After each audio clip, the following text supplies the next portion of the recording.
Hello children and hello sweet mothers of little children. So as I had promised, I'm going to start the first story of Ramayana of King Ram. So King Ram's story is essentially a story of good winning over evil, of how although he was a prince, he had to live in the forest and he had to fight demons, and how his character is full of patience and love for all, and how he comes out as a very benevolent and victorious king in the story till the end. So let me begin from the very beginning. So there was a beautiful kingdom in India called Ayodhya. This place was really beautiful. It had the river of Saryu flowing through it. There were lots of flowers, lots of greenery. It was a very beautiful place. And the people of that place were even more beautiful. They were very kind-hearted, they were very gentle, very calm, and they loved everybody. They were all very affectionate, nice people. And the people of this land were so nice. The king was even better. The king's name was Lord Dashrath. He was a very benevolent king. He used to look after his people very well. He was very caring and a very, very good ruler. But as luck would have it, he did not have any children. He was deprived of the joy of having any children, although he married 3 times.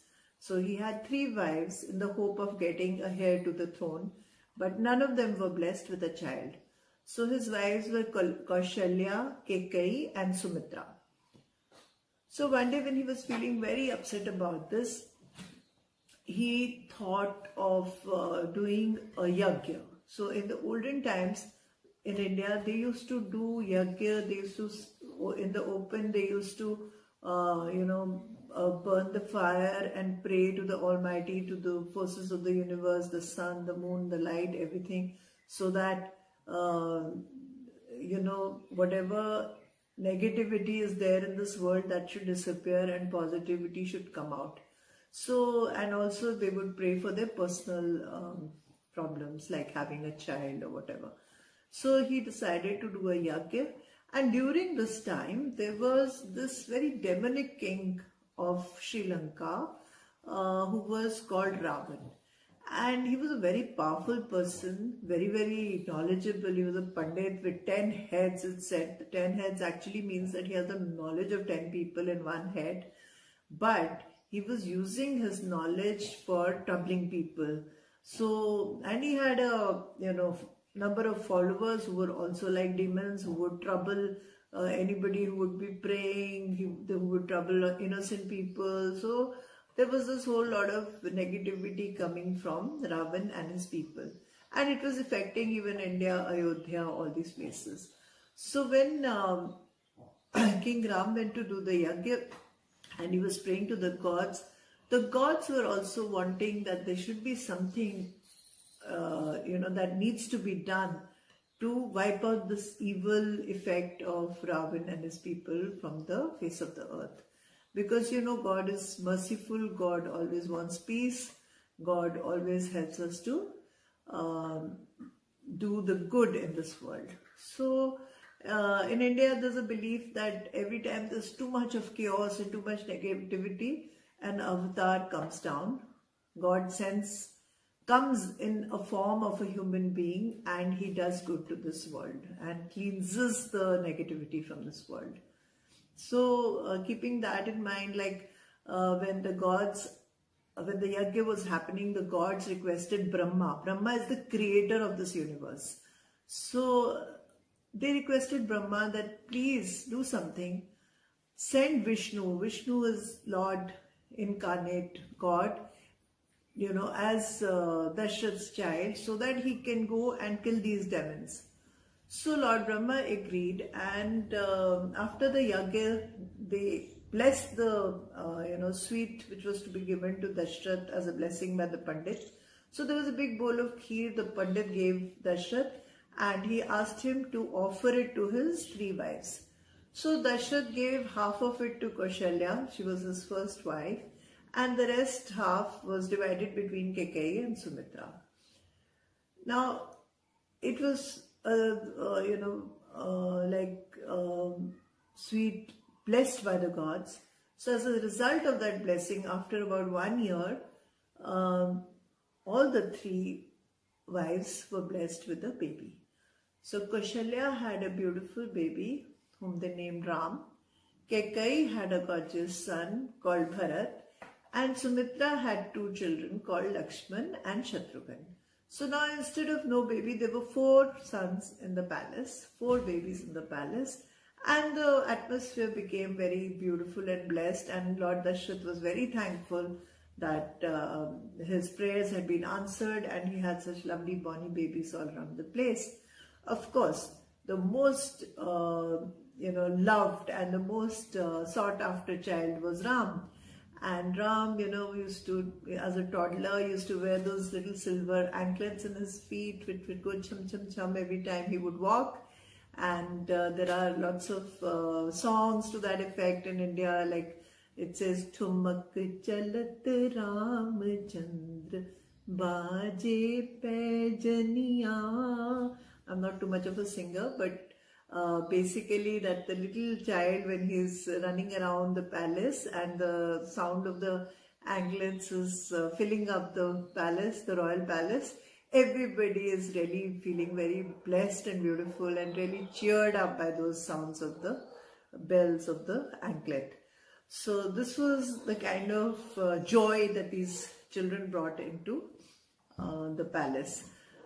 So when the children were a little older, like how old are you right now? I don't know. But when they were about 4 years old, 4 to 5 years old, they were told that they now need to get educated. So the king sent them all to a Gurukul.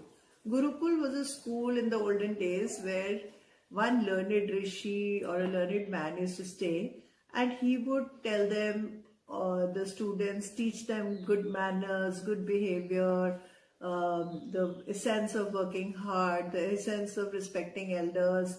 All these things he would ingrain into them with the stories of the Vedas and teach them values and make them really hardworking and robust, young men, so that they don't get spoiled in the luxuries of the palace.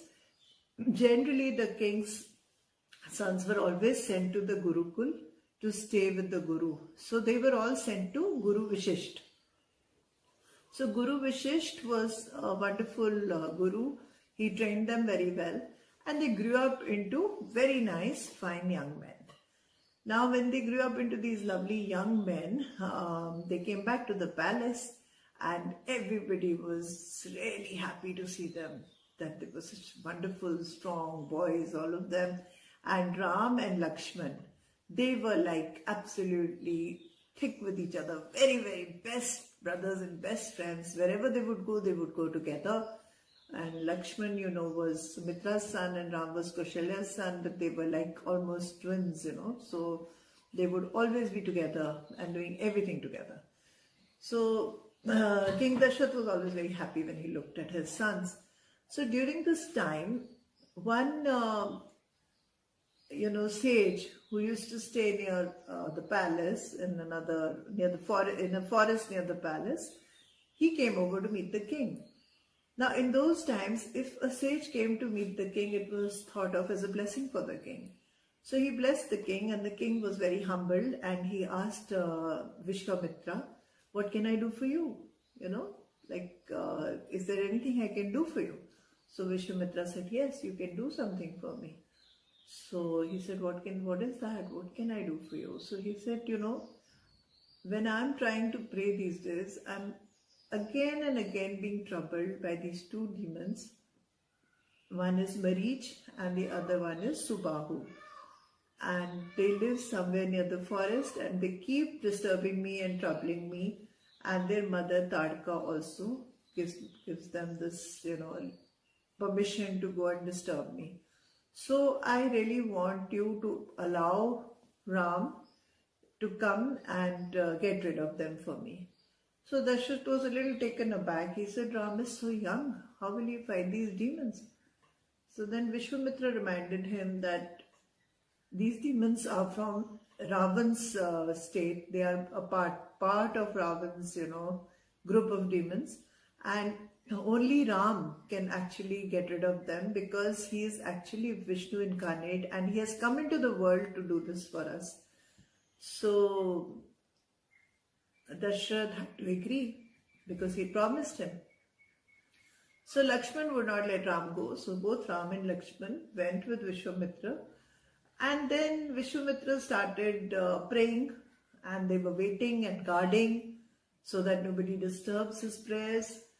So after about 3-4 days, these two demons come, and one is called Marish and one is called Subahu, and they try to trouble Vishwamitra and stop the prayers. So Ramchandra, of course, was a great archer, so he took out his bow and arrow and he hit Marish. Immediately he died and his head flew off over many mountains. And then next came Subahu. Subahu was also gone. So both the demons were killed by Ramchandraji in one short time of a day. And also their mother Tadka, she had been troubling them on the way. So Ram had also got rid of her. So Vishwamitra was really thankful for Ram for doing this for him, because this was, actually triumphing over evil. So the good had won. This was the beginning of Ram's,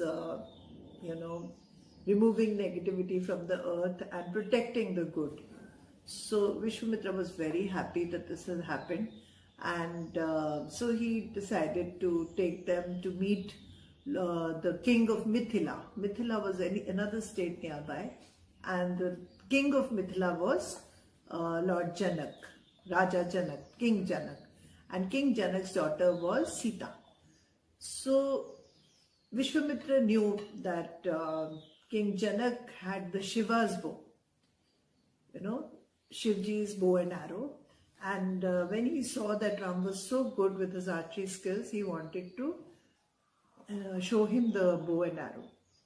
So when they went to Mithila, the King Janak, he said that, if the bow of Shivji is so heavy, nobody can even pick it up. How do you think Ram is going to try to use it? And he said, if anybody even manages to pick up this bow, I'm going to marry my daughter to that man. Because only God can pick it up. Only God incarnate can pick it up. So when Ram was shown the bow, he was, God incarnate. So he just picked up the bow and he used it, and he just broke it into two and kept it back. So everybody was amazed because it was such a heavy bow, nobody could pick it up. So suddenly King Janak realized that he's Lord Ram, he's Vishnu himself, and so he said, okay, I'm going to make him my son-in-law, and Sita will be permitted to marry him. And so Sita had another younger sister, her name was Urmila. So Urmila was, decided that she would marry Lakshman. And there were two more daughters in the family, his brother's daughters. And both of them married Shatrughan and Bharat. So there were 4 brides and 4 boys. So King Dashrath was invited to Mithila, and the marriage took place of all the 4 young couples. And with great jubilance, they all went back to Ayodhya. They all celebrated, danced, sang, how it is in shadis. So much of band, baja, brati. It was an Indian wedding, and it was the princess's royal wedding. So in India, as it is, weddings are royal. And imagine a king's 4 princes getting together. So the whole city, almost the whole country was jubilant. They were celebrating, lighting up, dancing, singing, exchanging sweets, making, throwing parties. So that was the scene. And everybody in Ayodhya was very, very happy. So this is the first part of the Ramayana about Lord Rama's birth and his, becoming a wonderful prince of Ayodhya. So I will be following this up with, at least 9 or 10 more episodes of Ram's story. so that I can complete the Ramayana with you children. So do subscribe to my channel and share and like it. And I will be waiting also for your comments. So lots and lots of love. Make use of your time and stay happy. Keep smiling and let's fight Corona together. Thank you so much.